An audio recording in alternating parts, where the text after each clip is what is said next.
स्वागत है आप सभी का कोरल ड्रा की तीसरी क्लास में। आज हम लोग कोरल ड्रा में पिक टूल के बारे में सीखेंगे और साथ में जो है प्रॉपर्टी बार के बारे में सीखेंगे। कोरल ड्रा में पिक टूल सबसे इम्पोर्टेंट टूल है और उसकी जो प्रॉपर्टी बार है वो तो और इम्पोर्टेंट है। इन दोनों के बारे में आपको अच्छे से पता होना चाहिए और अगर आप अच्छे से सीखना चाहते हैं तो वीडियो को बस ध्यान से देखिएगा। तो सबसे पहले आप कोरल ड्रा को ओपन कर लीजिए। कोरल ड्रा ओपन करने के लिए स्टार्ट बटन पर क्लिक करिए और ऊपर जो सर्च बार दिया गया है उस पर क्लिक करिए और उसके अंदर आपको लिखना है कोरल ड्रा। इसके बाद एप्लीकेशन आ जाएगी, इसको क्लिक करके ओपन कर लेना है। ओपन करने के बाद यहाँ पर आपको न्यू पर क्लिक करना है। इसके बाद आपके सामने कोरल ड्रा ओपन हो जाएगा। अगर आपने कोरल ड्रा की पिछली क्लास नहीं देखी है तो उसकी मैंने जो है प्लेलिस्ट बना दी है। चैनल पे जाइएगा, प्लेलिस्ट चेक करिएगा, आपको प्लेलिस्ट मिल जाएगी। आज की क्लास के अंदर हम लोग पिक टूल के बारे में सीखने वाले हैं। ये काफी इंपॉर्टेंट टूल है और इसकी जो प्रॉपर्टी बार है ये तो और इम्पोर्टेंट है। पेज को जो सेट करने का काम होता है वो यहीं से होता है। आपको इसके बारे में अच्छे से पता होना चाहिए। सबसे पहले हम लोग बात करते हैं कि पिक टूल क्या है और कैसे काम करता है। तो मैं आपको बता दूं कि पिक टूल का इस्तेमाल करके आप ऑब्जेक्ट या ऑब्जेक्ट के समूह को चुन सकते हैं, यानी कि सिलेक्ट कर सकते हैं। इस टूल का इस्तेमाल करके ऑब्जेक्ट को एक जगह से दूसरी जगह पर मूव किया जाता है, यानी कि एक जगह से दूसरी जगह पर ले जा सकते हैं। आप उसे स्ट्रेच कर सकते हैं, उसको स्केल कर सकते हैं, यानी कि छोटा बड़ा कर सकते हैं, उसको रोटेट कर सकते हैं और स्क्यू कर सकते हैं। तो ये था पिक टूल की छोटी सी परिभाषा। अब ये सारे काम आप कैसे करोगे थोड़ा ध्यान से आप समझिए। मैं यहाँ से जो है एक रेक्टेंगल टूल इस्तेमाल करके एक रेक्टेंगल इस तरह से बना लेता हूँ। रेक्टेंगल बनाने के बाद जो है अगर आपको रेक्टेंगल को एक जगह से उठा करके दूसरी जगह पर लेके जाना है, इसे आप ऑब्जेक्ट मानिएगा। ऑब्जेक्ट में जो है शेप भी आ जाते हैं, इमेज भी आ जाएगा, यानी कि कोई आपने शेप लिया है, कोई ऑब्जेक्ट लिया है या फिर कोई टेक्स्ट लिखा है, उसको एक जगह से उठा करके दूसरी जगह पर अगर आपको रखना है तो आपको सबसे पहले पिक टूल को सिलेक्ट करना होगा। इसके बाद जो है आप इसे एक जगह से दूसरी जगह पर माउस का लेफ्ट क्लिक करके कहीं पर भी रख सकते हो। इसके अलावा पिक टूल का इस्तेमाल करके आप इसका साइज जो है स्ट्रेच कर सकते हो, मतलब कि छोटा बड़ा कर सकते हो। ये देखिए मिड पॉइंट को पकड़ेंगे, इस तरह से छोटा हो जाएगा, इस तरह से बड़ा हो जाएगा। ऊपर से भी हाइट को भी छोटा कर सकते हो, बड़ा कर सकते हो। इसके अलावा जो है कॉर्नर पकड़ करके एक ही बार में जो है दोनों तरफ का जो साइज है वो एक ही बार में दोनों तरफ से सेट कर सकते हो। तो ये काम होता है पिक टूल से, ठीक है। अगर आप कोई भी काम कर रहे हैं, आप कोई भी टूल इस्तेमाल किए हैं, अगर आपको उस ऑब्जेक्ट को जो है एक जगह से दूसरी जगह लेके जाना है, साइज छोटा बड़ा करना है, उसको रोटेट करना है, तो उसके लिए आपको पिक टूल को ही सिलेक्ट करना होगा। पिक टूल को सिलेक्ट करने की एक शॉर्टकट मैं आपको बता देता हूं। जैसे कि हम ये वाला टूल मान लीजिए सिलेक्ट किए हैं और इस तरह से जो है ये टूल आ गया है। अगर हमें पिक टूल को सिलेक्ट करना है तो केवल कीबोर्ड से स्पेस बार को दबाइएगा। स्पेस बार जो बड़ा वाला बटन है ना वही दबाइएगा। पिक टूल जो है ऑटोमेटिक सिलेक्ट हो जाएगा, ठीक है। इस चीज का आपको ध्यान देना है। इसके बाद जो है आप इस ऑब्जेक्ट को एक जगह से दूसरी जगह पर मूव कर सकते हैं, छोटा बड़ा कर सकते हैं, साथ ही साथ इसे रोटेट भी कर सकते हैं, यानी कि घुमा सकते हैं। घुमाने के लिए आपको बस बीच में क्लिक करना है, रोटेशन पॉइंट मिल जाएगा, आप इस पॉइंट को पकड़ करके घुमा सकते हैं इस तरह से, ठीक है। इसके अलावा कंट्रोल जेड करते हैं, यहाँ पर आपको स्क्यू का पॉइंट मिल जाता है। ये जो पॉइंट आपको दिखाई दे रहा है ना, ये स्क्यू के पॉइंट है। यहाँ से आप जो है इस ऑब्जेक्ट को स्क्यू कर सकते हो इस तरह से, जो है इस तरह से। अगर आपको शेप में डिजाइन देना है या फिर किसी ऑब्जेक्ट को स्क्यू करना है तो ये काम जो है ऐसे होता है। अगर आप पहले वाली पोजीशन में आना चाहते हैं तो दोबारा से आपको बीच में ही या फिर जो है इस शेप के ऊपर एक बार क्लिक कर देना है, तो आपके सामने पहले वाली पोजीशन इस तरह से आ जाएगी। बाकी अगर आप जो है शेप को पहले जैसा करना चाहते हैं तो आप कंट्रोल के साथ जेड बटन को प्रेस कर देंगे, तो जो भी आपने एक एक स्टेप आगे किया होगा वो एक एक स्टेप पीछे हो जाएगा। तो ये काम होता है पिक टूल का। फिलहाल हम इसे डिलीट करते हैं, इसे सिलेक्ट करके डिलीट बटन दबा देंगे, वो डिलीट हो जाएगा। अब हम लोग बात करते हैं प्रॉपर्टी बार के बारे में। तो देखिए जो भी आप टूल सिलेक्ट करोगे ना उसके हिसाब से जो है प्रॉपर्टी बार चेंज होता रहता है। आप देखेंगे ऊपर नोटिस करिएगा प्रॉपर्टी बार चेंज हो रहा है। तो हम जिन भी टूल को समझेंगे, जिन टूल के बारे में सीखेंगे, उसकी प्रॉपर्टी बार भी जो है साथ साथ सीखते चले जाएंगे। जैसे कि हम लोग आज पिक टूल के बारे में सीख रहे हैं, तो पिक टूल की जो प्रॉपर्टी बार है वो काफी इंपॉर्टेंट है। इसमें जो है पेज का साइज वगैरह जो सेट करने का ऑप्शन है वो इसी में दिया गया होता है। तो देखिए जब आप कोरल ड्रा में कोई भी काम करेंगे तो उसका जो पेज का साइज है वो आप यहीं से जो है सिलेक्ट करेंगे। जैसे कि देखिए यहाँ पर बाय डिफॉल्ट A4 साइज जो है सिलेक्ट है। इसके अलावा बहुत सारे और पेपर के साइज दिए गए हैं, आप इन भी साइज का इस्तेमाल कर सकते हो। ये जो पेपर के साइज है ना, केवल आपको एक क्लिक करना है, उस साइज में है जो है हो जाएगा। A3 का चाहिए या फिर जो है A5 चाहिए या फिर जो है लीगल चाहिए, जो भी चाहिए आप यहाँ से चेंज कर सकते हो। फिलहाल आपको यहाँ पर जो है A4 ही रहने देना है। अगर आप प्रैक्टिस वगैरह कर रहे हो या फिर जो है A4 साइज पर जो है अपना डेटा बना रहे हो, कोई डिजाइन बना रहे हो या फिर कुछ भी बना रहे हो, जिस पेज पे बना रहे हो आप यहाँ से सिलेक्ट करेंगे। दूसरी बात की आप यहाँ से जो है पेपर का जो साइज है वो खुद से जो है सेट कर सकते हैं। उसकी विड्थ और जो हाइट है वो खुद से जो है यहाँ पर सेट कर सकते हैं। इसे आप इस तरह से समझिए कि आप कोरल ड्रा में एक बैनर बना रहे हैं जिसकी जो लंबाई है वो 6 फीट है और जो चौड़ाई है वो 2 फीट है, यानी कि ऐसे ऐसे जो है ऊपर नीचे 2 फीट रहेगा, बाकी जो दाएं बाएं है वो जो है 6 फीट रहेगा। तो उस कंडीशन में वो आप यहाँ पर टाइप करके भी पेपर का साइज सेट कर पाओगे। कैसे? यहाँ पर देखिए mm लिखा हुआ है, mm का मतलब है कि मिलीमीटर। ये चीजें आप यहाँ से चेंज कर पाओगे। यूनिट्स जो लिखा हुआ है इसी के सामने ये जो मिलीमीटर लिखा है इस पर क्लिक करिए और यहाँ पर काफी सारे यूनिट्स यानी कि मापन दिए गए हैं। अगर आपको इंचेस में साइज रखना है तो आप इंचेस सेलेक्ट कर सकते हैं, पिकाज है, पॉइंट है, पिक्सल भी यहाँ पर दिया गया है और साथ ही साथ अगर आपको फीट में रखना है तो आप यहाँ पर फीट में रख सकते हैं। बाकी और भी हैं, आप उन यूनिट को भी यूज कर सकते हैं। जैसे कि हमें फीट में यूज करना है तो हम फीट सेलेक्ट करेंगे। इसके बाद जो है पेपर का जो फीट में साइज है वो यहाँ पर शो होगा। हमें क्या काम करना है, जो हमें इसकी चौड़ाई रखनी है यानी कि दाएं बाएं वाला वो हमें यहाँ पर सेट करना है। तो हमें 6 फीट रखनी है तो हम यहाँ पर 6 टाइप कर देंगे और जो उसकी ऊंचाई है यानी कि ऊपर नीचे वो हमें 2 फुट की रखनी है तो हम यहाँ पर 2 टाइप कर देंगे और बाहर क्लिक करते ही उस साइज में जो है पेपर हमारे सामने आ जाएगा। अब आप जो भी डिजाइन इस पे बनाना चाहते हो आराम से बना सकते हो। जो चीजें आप जहां पर सेट करोगे डिजाइन में, प्रिंट करने के बाद वो डिजाइन जो है वहीं पर प्रिंट होगा और अच्छे से प्रिंट होगा। तो इस तरह से जो है आप कस्टम साइज भी जो है पेपर का यहाँ पर दे सकते हो। कोरल ड्रा में जितने भी डिजाइन बनाए जाते हैं वो कस्टम साइज में ही बनाए जाते हैं और इस तरह से कस्टम साइज आप बता करके पेपर का जो साइज है उसे सेट कर सकते हो। फिलहाल अभी जो है हम बाय डिफॉल्ट A4 ही रख लेते हैं। मुझे पूरा भरोसा है कि आपको ये चीज समझ आ गई होगी, साथ में आपने यूनिट के बारे में भी सीखा होगा। तो हम इसे मिलीमीटर ही रहने देते हैं। इसी के बगल में जो है आपको ओरिएंटेशन का ऑप्शन मिल जाता है। ओरिएंटेशन में आप 2 काम कर सकते हो, एक तो पोर्ट्रेट और एक लैंडस्केप। पोर्ट्रेट का मतलब ये है कि जो अभी पोजीशन है, जो आपका पेज खड़ा है, इसे पोर्ट्रेट बोला जाता है। अगर आपको अपना डेटा या फिर अपना डिजाइन खड़े पेज में बनाना है तो आप यही रहने देंगे। अगर आपको अपना डेटा या फिर डिजाइन लैंडस्केप में बनाना है इस तरह से आड़े पेज में, तो आप इस पर क्लिक कर देंगे, उस पे जो है सेट हो जाएगा। तो यहाँ से आप जो है ओरिएंटेशन चेंज कर पाओगे अपने हिसाब से जो रखना चाहो। दूसरी बात, यहाँ पर जो है आपको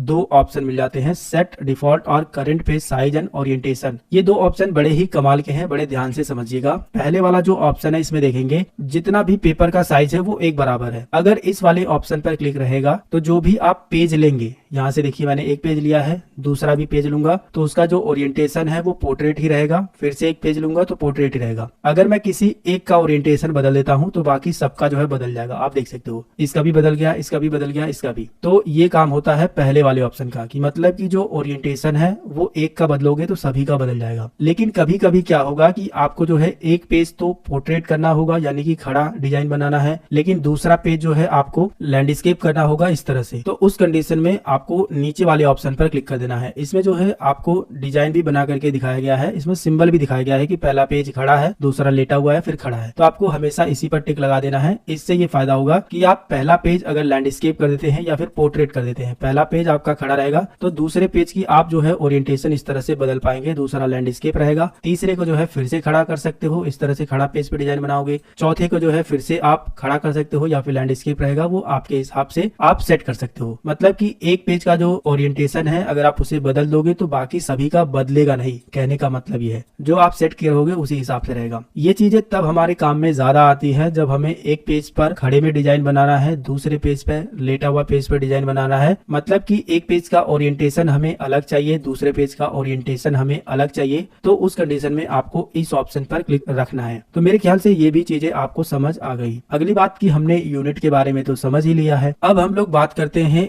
इस वाले पॉइंट के बारे में जो कि है नज ऑफसेट। ये क्या काम करता है, जो भी आप यहाँ पर ऑब्जेक्ट बनाओगे उसको कीबोर्ड में जो एरो बटन है ना ऊपर नीचे दाएं बाएं करने वाला, उसको एक बार प्रेस करने से कितने दूरी पर वो मूव होगा वो चीजें आप यहाँ से सेट कर सकते हो। एग्जांपल के लिए मैं यहाँ पर जो है एक रेक्टेंगल इस तरह से बना लेता हूँ और मूव टूल पर क्लिक कर देते हैं और बाहर क्लिक करते हैं तो देखिए अभी जो है यही सेट है 2.5 mm, यानी कि एक बार जो है कीबोर्ड में जो एरो बटन है उसको प्रेस करेंगे तो इतना जो है दूरी पर मूव होगा। मैं इसे सिलेक्ट करता हूँ, कीबोर्ड कीबोर्ड में एरो बटन को प्रेस करता हूँ तो देखिए उतनी ही दूरी पर ये जो है मूव हो रहा है। लेकिन अगर मैं इसे चेंज कर देता हूँ, जैसे कि मैं इसे जो है 10 mm रख देता हूँ, ठीक है, 10 mm। अब मैं इसे सेलेक्ट करता हूँ और कीबोर्ड में जो एरो बटन है तो आप देखिए ज्यादा दूरी पे ये जो जा रहा है, ठीक है, देखिए ज्यादा दूरी पे जा रहा है। वहीं अगर मैं और चेंज कर देता हूँ, जैसे कि मैं इसको जो है 50 mm कर देता हूँ, अब मैं जो है इस पे क्लिक करके लेफ्ट बटन दबाता हूँ तो देखिए अब और दूरी पे जा रहा है, देख सकते हो, ठीक है, काफी दूरी पे ये जो है मूव हो रहा है। तो ऑब्जेक्ट को एक जगह से दूसरी जगह पर मूव करने के लिए कीबोर्ड के एरो बटन से कितनी दूरी पर वो मूव होगा वो आप यहाँ से सेट कर सकते हो। इसे आप कम भी कर सकते हो, फिलहाल 1 mm यहाँ हम रहने देते हैं। 1 mm से रखने से ये फायदा होगा कि थोड़ा थोड़ा खिसकेगा, जिससे आपको जो है एक ऑब्जेक्ट को दूसरे ऑब्जेक्ट से मिलाने में आसानी रहेगी। बाकी आप अपने हिसाब से भी रख सकते हो, मैंने तो आपको बता ही दिया है। और इसे जो है आप इस पर क्लिक करके टाइप भी कर सकते हो, साथ ही साथ यहाँ से जो है सेट कर सकते हो अपने हिसाब से, ठीक है। इसके बाद जो अगला ऑप्शन है वो है डुप्लीकेट डिस्टेंस का। इसका मतलब ये है कि जो आप ऑब्जेक्ट सिलेक्ट किए हैं इसका अगर आप डुप्लीकेट बनाते हैं तो वो कितने दूरी पर जो है डुप्लीकेट बनेगा, यानी कि ये कितनी दूरी पर इसका डुप्लीकेट बनेगा। अभी देखिए कंट्रोल डी से इसका डुप्लीकेट बनता है, कंट्रोल डी प्रेस किया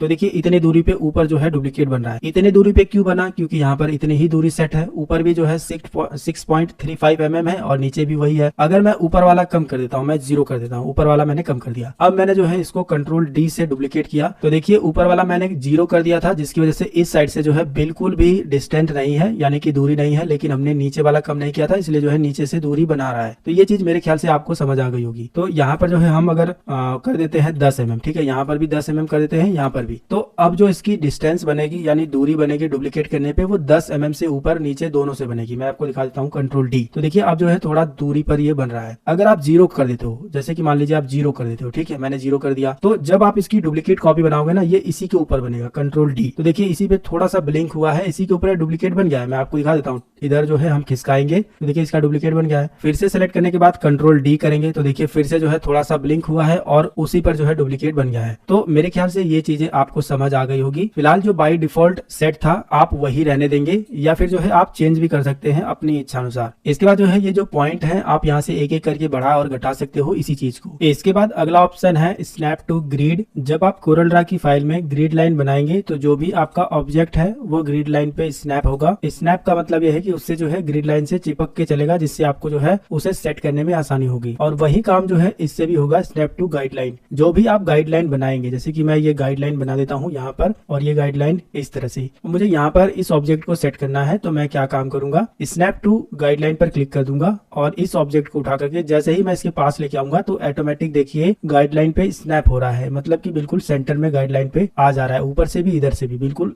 सेट हो जा रहा है, ठीक है। तो यही काम है स्नैप टू ग्रिड का। जब आप ग्रिड लाइन बनाएंगे तो यही काम करेगा। और स्नैप टू गाइडलाइन, गाइडलाइन काफी कमाल का है। अगर आपको जो है दो ऑब्जेक्ट को सेंटर में करना है तो गाइडलाइन को इनेबल करके आप कर सकते हो। फिलहाल हम इसे डिसेबल कर देते हैं और ये जो गाइडलाइन है इसको डिलीट करने के लिए इस पर सिलेक्ट करिए, डिलीट का बटन प्रेस करिएगा तो ये जो है डिलीट हो जाती है। अगला ऑप्शन है स्नैप टू ऑब्जेक्ट। इस ऑप्शन पर ऑलरेडी क्लिक है। इसमें क्या होगा, ऑब्जेक्ट के साथ स्नैप हो जाएगा और ये है डायनेमिक गाइडलाइन, तो ये उतने काम का नहीं है। बाकी जो इसमें सबसे ज्यादा काम का है वो है ट्रीट एज फील्ड। ये काफी इंपॉर्टेंट है। कभी कभी क्या होगा कि अगर ये डिसेबल रहेगा तो आप कोरल ड्रा में कुछ भी बनाएंगे, अगर उसमें कलर नहीं भरे हैं तो उसको कितना भी बीच में सिलेक्ट कर लेंगे, जैसे कि मैं क्लिक कर रहा हूँ ये सिलेक्ट नहीं हो रहा है। जब तक इसकी आउटलाइन पर क्लिक नहीं करेंगे तब तक जो है ये सिलेक्ट नहीं होगा। इस बात का आपको ध्यान देना है। जैसे कि मैंने आउटलाइन पर क्लिक किया तो ये सिलेक्ट हो गया, लेकिन बाहर क्लिक करने के बाद मैं बीच में क्लिक कर रहा हूँ तो ये सिलेक्ट नहीं हो रहा है। ये इस वजह से नहीं हो रहा है क्योंकि ये जो ऑप्शन है वो डिसेबल हमने कर दिया है, ट्रीट एज फील्ड। जैसे ही हम इस पर क्लिक कर देंगे, इसके बाद जो है हम इस ऑब्जेक्ट पर कहीं पर भी क्लिक करेंगे ऑटोमेटिक सिलेक्शन बन जाएगा। तो अगर आप कोरल ड्रा में काम कर रहे हैं और आपका जो ऑब्जेक्ट है वो इसके ऊपर क्लिक करने के बाद सिलेक्ट नहीं हो रहा है, आपने कलर नहीं फिल किया है, फिर भी जो है आप इस पर क्लिक कर रहे हैं तो वो सिलेक्ट नहीं हो रहा है, तो उसका कारण ये है कि ये डिसेबल है। आप जैसे ही इस पर इनेबल करेंगे, इस पर क्लिक करके, इसके बाद आप ऑब्जेक्ट पर क्लिक करेंगे तो वो सिलेक्ट हो जाएगा, चाहे आपने इसमें कलर भरा है या फिर नहीं भरा है। देखिए इस ऑब्जेक्ट में जो है कलर फिल नहीं है, फिर भी हम इसके ऊपर क्लिक कर रहे हैं तो ये सिलेक्ट हो जा रहा है। लेकिन अगर ये ऑप्शन डिसेबल है, फिर अगर हम इस पर क्लिक करेंगे तो वो सिलेक्ट नहीं होगा। सिलेक्ट कब होगा, जब हम इसकी आउटलाइन पर क्लिक कर देंगे या फिर इसके अंदर कलर फिल रहेगा